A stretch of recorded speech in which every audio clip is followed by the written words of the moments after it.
Okay, very good morning all of you. We are in exercise 1.5 linear equations in two variables चा आपला शेवटचा practice set चालू आहे आणि तुम्ही बघू शकता आता वर्ड प्रॉब्लेम्स आहेत. याच्यामध्ये नावातच आहे वर्ड आणि पुढे प्रॉब्लेम्स.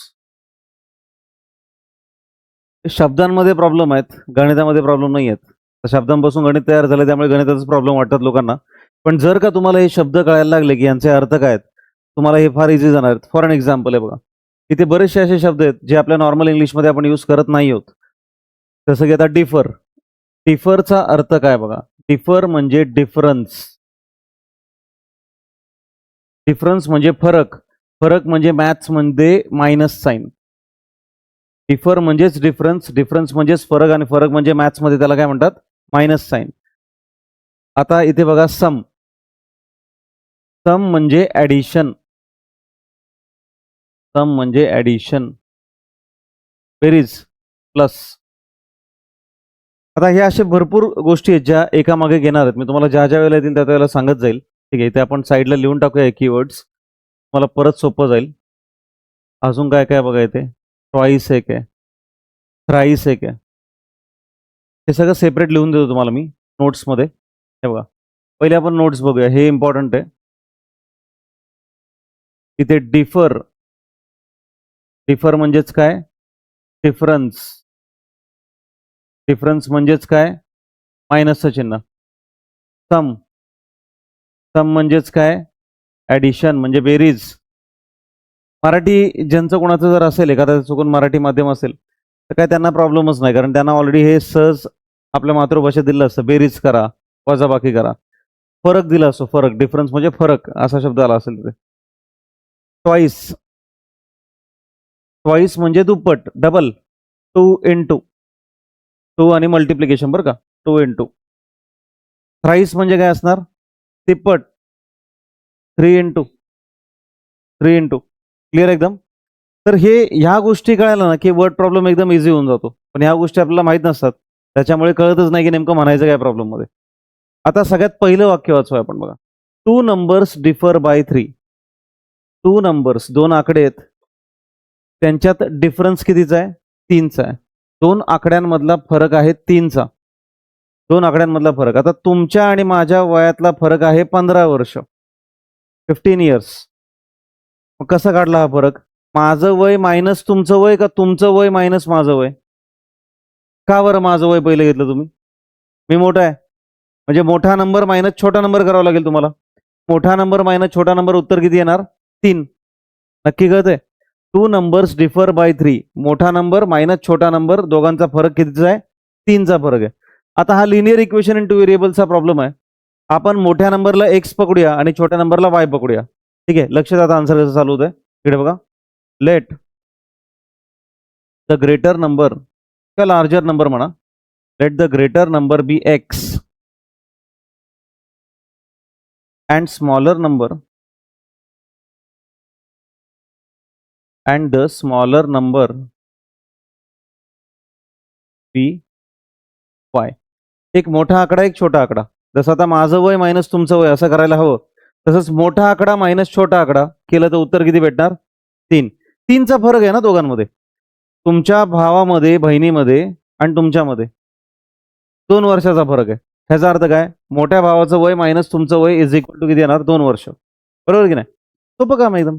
मोठा नंबर मायनस छोटा नंबर म्हणजे काय येईल, according to the first condition. According to the first condition आपण काय लिहिणार आहोत बघा. मोठा नंबर काय पकडलाय आपण, एक्स. छोटा नंबर वाय. मोठा नंबर मायनस छोटा नंबर, उत्तर किती भेटणार, 3. 2 numbers differ by 3. दोन नंबर्स मधला फरक, डिफर म्हणजे डिफरन्स म्हणजेच फरक, कितीचा आहे, 3चा आहे. X minus y equal to 3. Equation number 1. इथपर्यंत काय डाऊट आहे का बघा. मोठा नंबर मायनस छोटा नंबर, कुठून आला मोठा, कुठून आला छोटा, अरे साहजिक आहे ना. 2 नंबर मधला फरक, तुमचा आणि तुमच्या छोट्या भावामधल्या वयाचा फरक आहे 3 वर्षाचा. ह्याचा अर्थ काय, तुम्ही मोठे आहात आणि दुसरा जो छोटा भाऊ आहे तो छोटाच आहे, साहजिक आहे. तुमचं वय मायनस त्याचं वय, आन्सर किती येणार, 3 वर्ष. तसंच मोठा नंबर मायनस छोटा नंबर, आन्सर किती येणार, 3 वर्ष. 3. The sum of. आता लक्षात घ्या सेकंड कंडिशन काय, according to the second condition.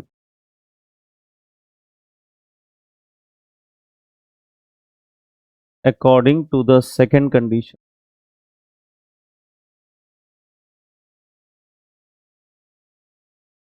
काय म्हटलंय? The sum of twice the smaller number. Sum म्हणजे ऍडिशन, बेरीज करायला लागेल. चला ऍडिशन करूया. पहिले ऍडिशन कोणाकोणाची करायची? आता लक्षात घ्या, आतापर्यंत तुम्ही जे काय ऍडिशन करता, इकडे एक आकडा असतो आणि इकडे एक आकडा असतो आणि इकडे इक्वल टू काहीतरी उत्तर भेटतं, बरोबर की नाही? असंच असतं ना ऍडिशन. बेरीज करताना दोन लोक असतातच, लेफ्टला एक राईटला एक. लेफ्ट वाला कोण आहे बघा? सम ऑफ ट्वाइस. ट्वाइस म्हणजे काय म्हटलंय तुम्हाला मी?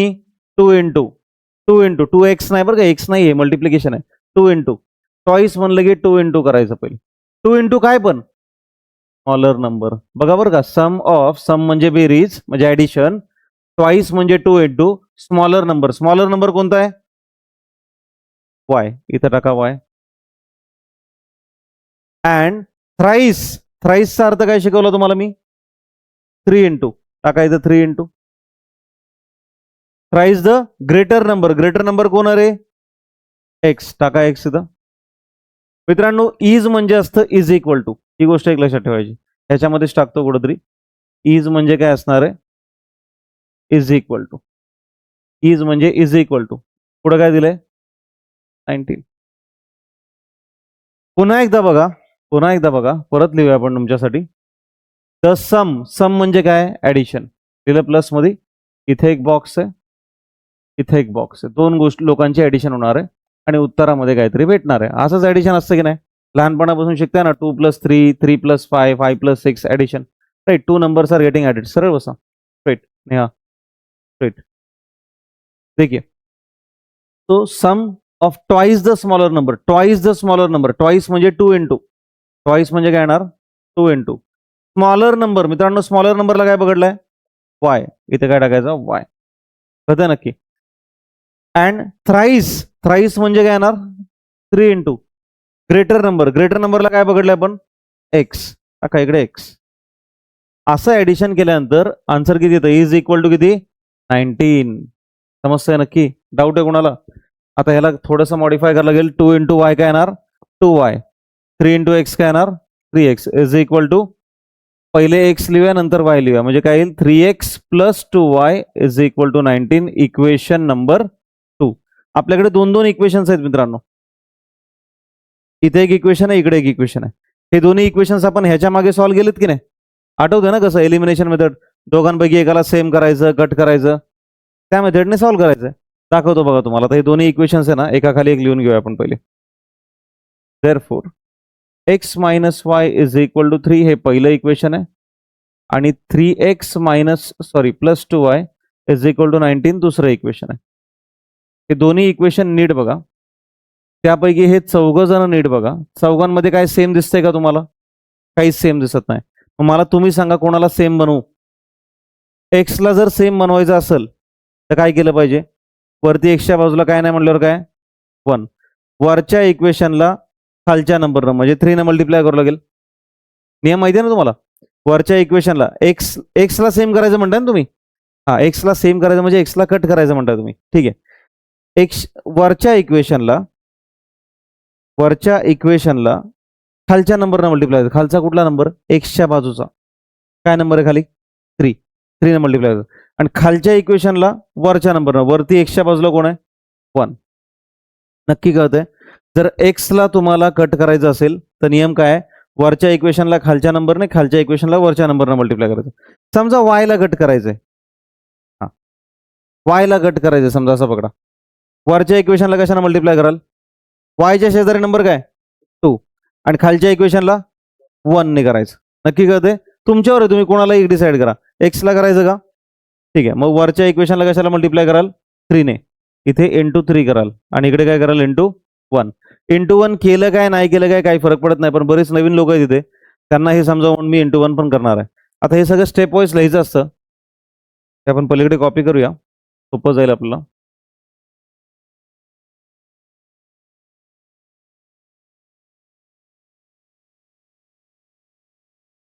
ओके.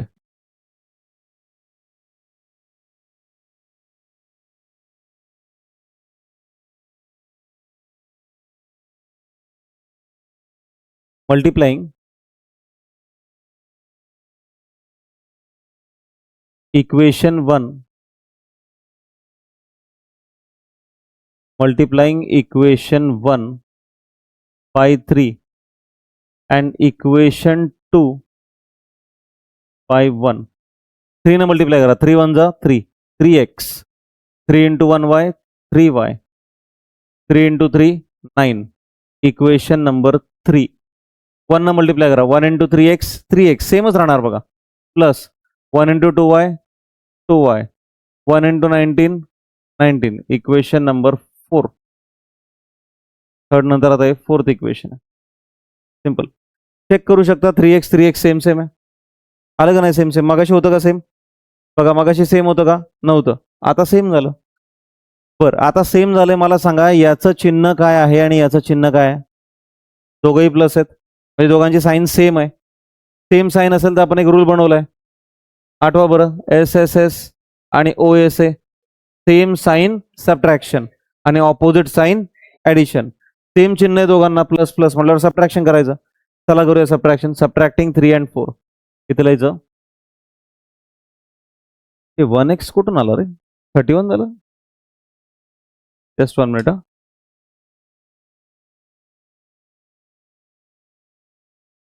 इथे 3x आहे. Okay, subtracting 3 and 4.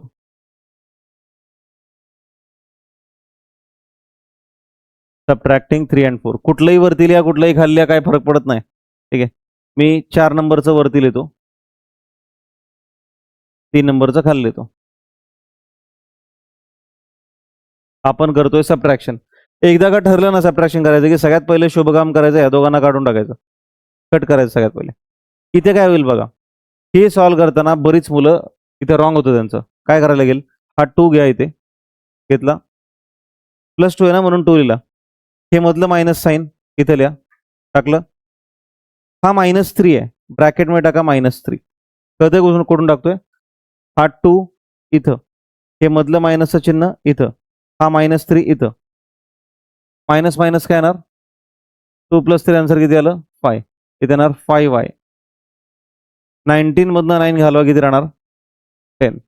5 मल्टिप्लाय करतो, इकडे गेल्यावर काय करणार, divide. So y is equal to 10/5.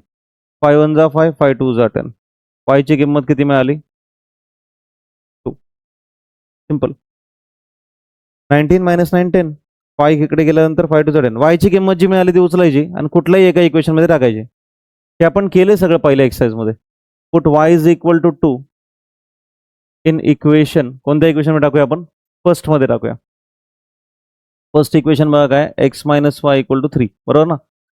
y च्या जागी काय टाकायचं रे आपल्याला, 2 टाकायचं. हे बघा 2 टाकलं y च्या जागी, इज इक्वल टू 3. -2 इकडे गेल्यावर काय येईल, +2. x ची किंमत किती मिळाली, 5. मित्रांनो आता इथे स्टेटमेंट एंड क्लोजिंग स्टेटमेंट टाकायला विसरायचं नाहीये. क्लोजिंग स्टेटमेंट हे पाहिजे. फाइंड द नंबर्स विचारले, स्मॉलर आणि ग्रेटर नंबर दोन्ही टाकायचे तुम्हाला. Therefore the smaller number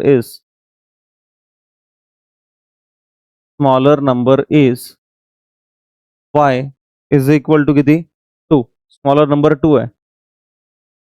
and the greater number is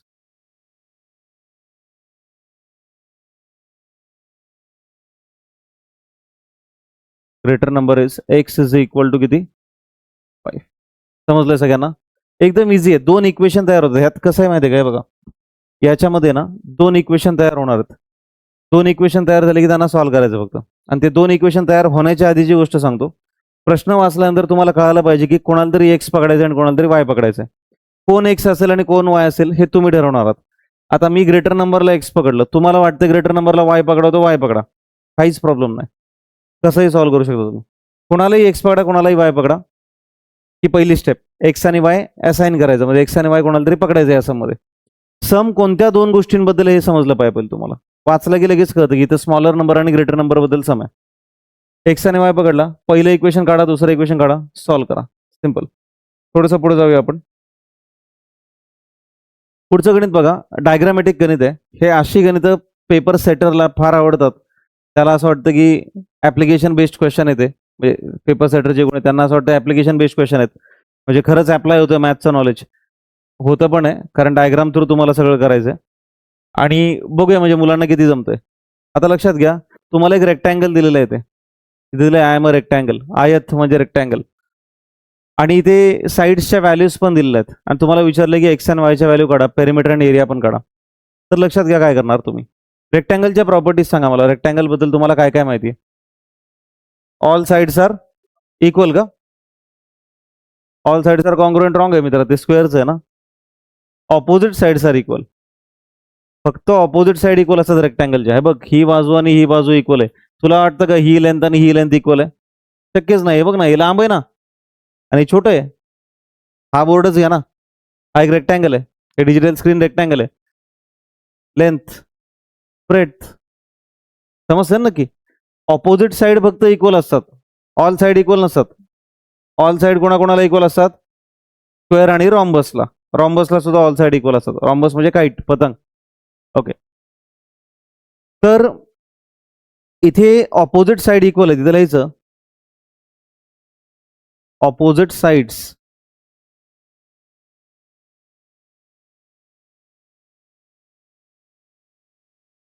opposite sides of a rectangle are equal. Opposite sides of a rectangle are equal. Therefore, 2x plus y plus 8 is equal to 4x minus y. Opposite sides are equal. हे आणि हे equal आहे. मग आता ह्याच्यातून आपण equation तयार करायचं. कसं करणार बघा. हे दोघं पण इकडे घेऊन या, किंवा ह्यांना इकडे घेऊन जा, तुमच्यावर असतं. मी यांना इकडे आणतो. काय येईल बघा. पहिले आपले आहे हे लिहून घ्यायचे, जे ऑलरेडी आहेत. प्लस 4x इकडे आल्यावर काय येईल? मायनस 4x, आणि मायनस वाय इकडे आल्यावर काय येईल? Plus y equal to 0. 2x minus 4x, 2 मधनं 4 गेले, किती राहणार? Minus 2x. प्लस वाय किती झालं? 2 वेळा झालं, प्लस 2y. नसेल समजत तर परत एकदा सांगतोय बघा. ज्यांच्याकडे x आहे ना, ते सगळे एकत्र लिहून घ्या. इथं 2x आहे, इथं मायनस 4x आहे. चिन्ह सहित लिहायचं. मायनस 4x असलं मायनस 4x, प्लस वाय इकडचा, इकडचा प्लस वाय. हा प्लस 8 तसाच लिहा. कधी लक्षात ठेवा, आकड्याच्या लेफ्ट साईडला त्याचं चिन्ह असतं. कुठलाही आकडा असेल ना, त्याच्या डाव्या बाजूला त्याचं चिन्ह असतं. हा मायनस 4x आहे, नुसता 4x नाही आहे. हा मायनस 4x मी दिलेला आहे. ठीक आहे. साईन चेंज कधी होते? जेव्हा इक्वल टूच्या पलीकडे जाईल किंवा अलीकडे येईल तेव्हाच होते. इकडच्या इकडे साईन चेंज नाही होत. बरेच जण इथल्या इथं मायनस 4x प्लस 4x करतात. तसं नाही करायचं. साईन चेंज कधी होणार? इकडून तिकडे, तिकडून इकडे आल्यानंतर. बरं, 2x मायनस 4x आन्सर काय येईल? Minus 2x. Plus y answer किती झालं? Plus 2y. Plus 8 equal to 0. Minus 2x plus 2y plus 8 equal to 0. मित्रांनो, हे सगळे 2 च्या टेबलमध्ये येणारे आकडे आहेत, बरोबर आहे की नाही? 2, 2 आणि 8. मग मी काय करतो? Dividing bye 2 on all sides करतो. येत आहेत 2 च्या टेबलमध्ये म्हणून. नसल करायचं नका करू, काय प्रॉब्लेम नाही. असा काय नियम नाही की केलंच पाहिजे. फक्त प्लस 8ला तेवढं पलीकडे पाठवून द्या. म्हणजे काय भेटेल? Minus 2x plus 2y equal to minus 8. Equation number 1. आत्ताशी पहिलं इक्वेशन भेटलंय. कसं भेटलं? Opposite sides of a rectangle are equal. माहिती आहे तुम्हाला ऑपोजिट साइड कशा असतात? इक्वल. तसंच ही आणि ही पण साइड इक्वल असणार आहे. इकडे व्हॅल्यू काय साइडची? 2y, आणि इकडे काय व्हॅल्यू आहे? x plus 4. त्यांना पण समोरासमोर लिहा. ऑल्सो थोडं वरती लिहितोय आन्सर मी. 2y is equal to x plus 4. ही पण ऑपोजिट साइड आहे, ही पण ऑपोजिट साइड आहे. हा प्लस 2y इकडे घेऊन या आणि प्लस 4 इकडे पाठवा. प्लस 4 इकडे आल्यावर काय येईल? मायनस 4. एक्स तसाच ठेवलाय आपण. प्लस 2y इकडे आल्यावर काय येईल? Minus 2y. Minus 2y. त्याला थोडं नीट लिहूया आपण. म्हणजे नीट म्हणजे कसं? X minus 2y equal to minus 4. X minus 2y तसंच लिहिलंय, equal to minus 4. Equation number काय झालं? 2. 2 इक्वेशन तुमच्या समोर आहेत मित्रांनो. दोन्ही इक्वेशन एका खाली एक लिहायचे पहिले आणि चेक करायचं की काय सेम दिसतंय की नाही दिसत आहे. चला पटापट बघूया. Minus 2x plus 2y is equal to minus 8. इथे काहीतरी लिहा इंग्लिशमध्ये. वी हॅव, ऑल्सो, नाव काहीतरी लिहून टाकायचं. बरं वाटतं जरा, मोकळं नाही दिसत ते. इक्वेशन 1 आणि इक्वेशन 2 बघा x minus 2y equal to -4. या चौघांमध्ये काय सेम दिसतंय सांगा? 2y सेम दिसते आहे की नाही? आणि दोघांची चिन्ह बघा कशी आहेत. एकाला प्लस आहे, एकाला मायनस आहे. ऑपोजिट चिन्ह आहेत. ऑपोजिट चिन्ह असेल तर आपण काय करतो? Addition. We add them, right? If the signs are opposite we add them. Adding 1 and 2. सरळ सरळ लिहाल ऍडिंग 1 and 2.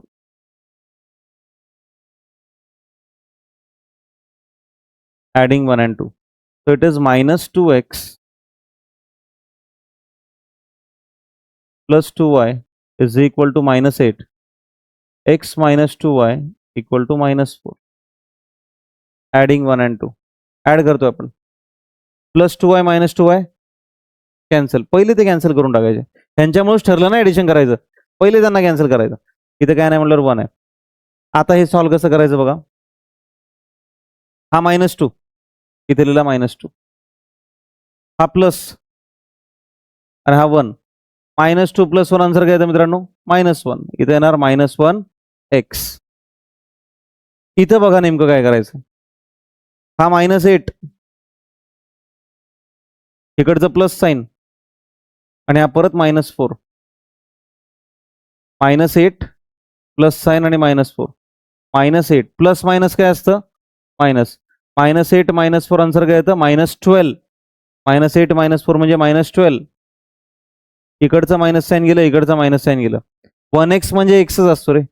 एक्सची किंमत किती मिळाली? 12. एक्सची किंमत मिळाली 12. एक्स मिळाला की वाय काढायचा. कसं करणार? पुट करायचा ना तो. Put x is equal to 12 करायचा. चला करूया put. Put x is equal to 12 in equation 2. Second equation मध्ये पुट करूया आपण. काय दिलं बघा सेकंड इक्वेशन आपलं? x minus 2y equal to -4. x minus 2y equal to -4. आपण या एक्सच्या ठिकाणी 12 टाकणार आहोत मित्रांनो. चांगलं लक्ष द्या. आन्सर होत आलंय. 12 minus 2y इक्वल टू -4. हा प्लस 12 इकडे गेल्यावर काय येईल सांगा? -12. इकडे कोण राहणार? -2y राहणार. ही साईन लिहायला विसरू नका. बरीच मुलं विसरतात हे साईन लिहायला. हे मायनस लिहित नाहीत, फक्त 2y लिहितात, जे की रॉंग आहे. -4 हा +12 इकडे आल्यावर काय येईल? -12. सो -2y -4 -12 आन्सर किती येतं? -16. दोन्हीकडचे मायनसचे चिन्ह कट करा. 2y is equal to 16. 2 जाणार याच्या खाली. y is equal to 16/2. 2 1 जा 2, 2 8 जा 16. y ची किंमत किती मिळाली? 8. x पण मिळालाय तुम्हाला, y पण मिळालाय तुम्हाला. इथपर्यंत काय डाऊट आहे का? आता मात्र प्रश्न नीट आहे का?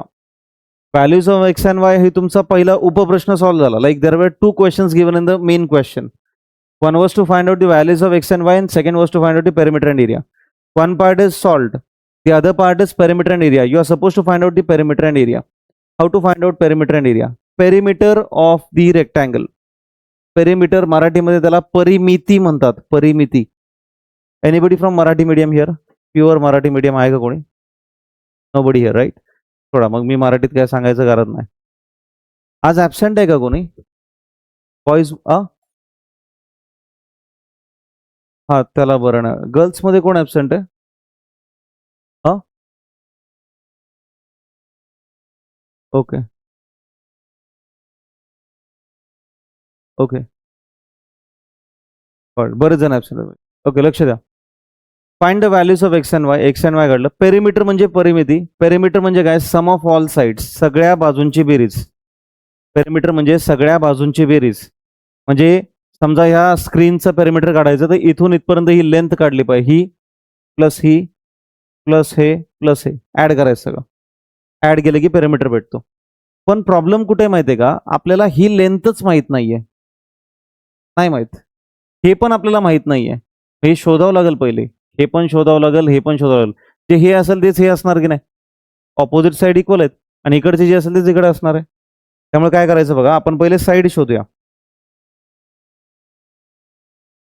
Therefore,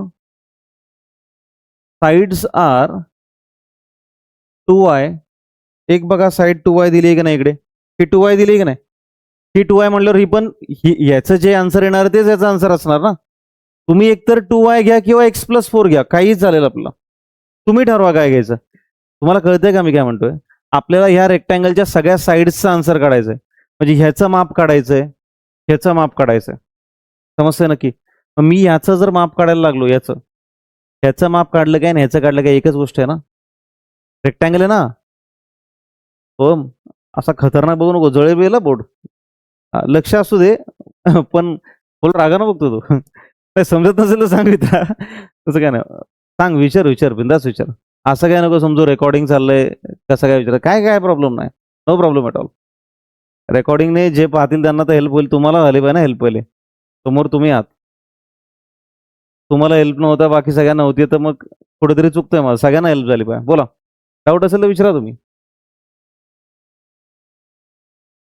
लेंथ आणि मग तेच काढतोय ना आपण. लेंथ आणि ब्रेडथच काढतोय आपण. ब्रेड काढतोय आता. ब्रेड काढण्याचे 2 उपाय आहेत. एक तर तुम्ही 2y हा फॉर्म्युला वापरा किंवा वापरा x+4. जो सोपा वाटतोय तो वापरा. दोन्हीकडनं आन्सर सेमच येणार आहे. आता समजा मी 2y वापरतोय. इथे मी साईड्स आर मी डायरेक्ट लिहितो. ब्रेड तीच बस.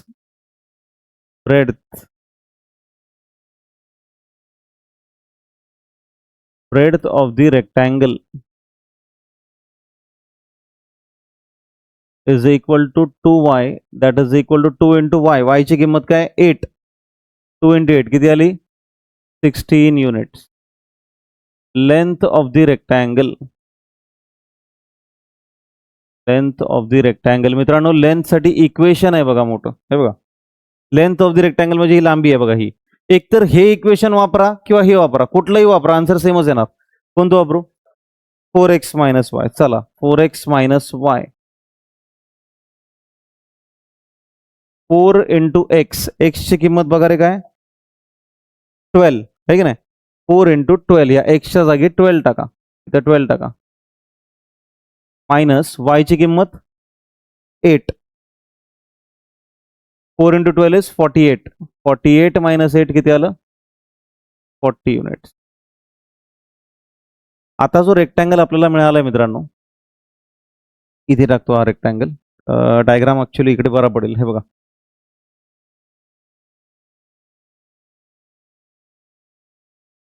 जो काय ABCD रेक्टँगल नाव आपण पकडूया समजा मिळालाय, त्याची लांबी 40 आहे, लेंथ 40 आहे, ब्रेडथ किती आहे? 16. कळतंय का नक्की? आता आपल्याला काय काय काढायचंय? पेरिमीटर आणि एरिया. लगेच काढूया पेरिमीटर आणि एरिया. पेरिमीटर कसं काढणार हो का? Perimeter of rectangle.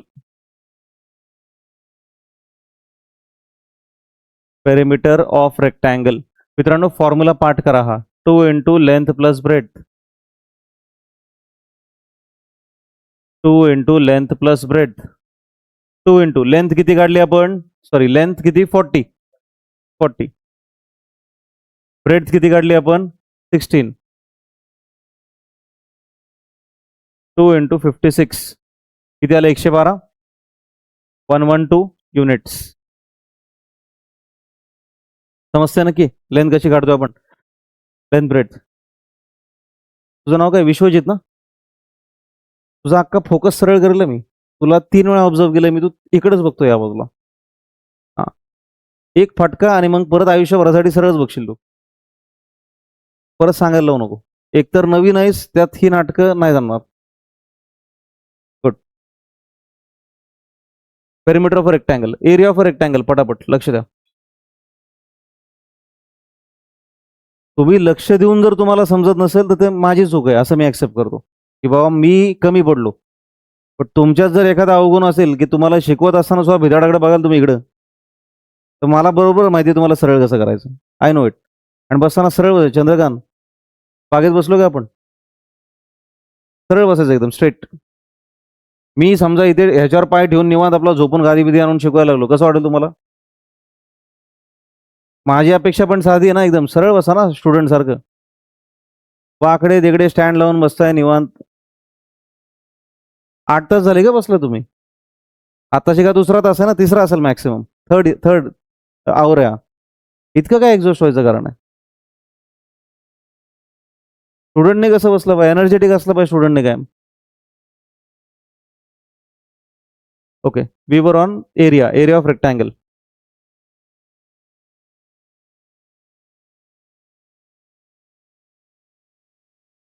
Area of रेक्टँगलचा फॉर्म्युला सांगा चला पटापट.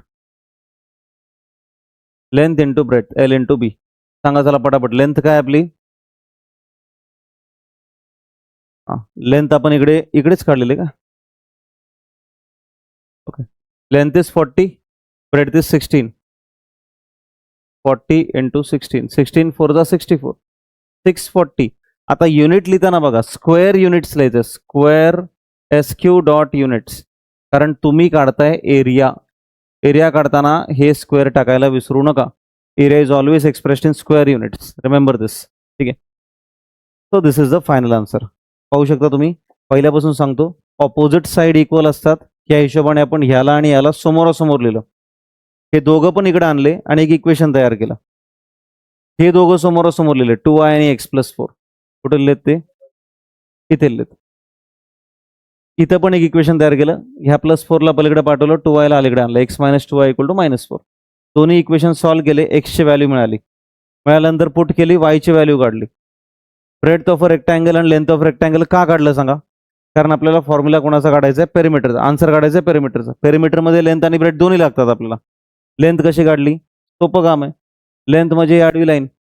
ह्याचे आन्सर काय? 2x + y + 8. किंवा तुम्ही काय वापरू शकता? 4x - y. जे सोपं वाटेल ते वापरा.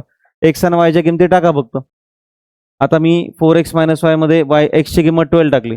आन्सर आलं 40 युनिट्स. y ची किंमत 8 टाकली बरं का. ही पण टाकली किंमत. y ची किंमत 8 टाकली. ब्रेड्थ मध्ये 2i. बघून घ्या ब्रेड्थ. ब्रेड्थ म्हणजे ही लाईन रे. छोटी म्हणजे ब्रेड्थ, मोठी म्हणजे लेंथ. 2i टाका किंवा x+4 टाका. 2 × 8 16. दोन्ही आलं. पेरिमीटर काढलं. 2 × लेंथ प्लस ब्रेड्थ. 40 + 16 किती आला? 112. Area of rectangle length into breadth 40 × 16 640 square units. I hope things are clear. समजले नक्की? डाऊट असेल तर सांगा अजून पण. तसं काय प्रॉब्लेम नाही. विश्वजित डाऊट आहे का? असेल तर सांग. इकडे तिकडे लक्ष देण्याचा सुद्धा वेळ गेलाय बराचसा. इथे आता टेस्ट होणार आहेत. येणाऱ्या सॅटर्डेला तुमची नवीन पोरांची पण टेस्ट आहे. मार्क कमी आले की मग सांगणार मी तुम्हाला. त्यामुळे आत्ता चांगलं लक्ष द्या. ठीक आहे. पटापट लिहायला स्टार्ट करा. Do it fast.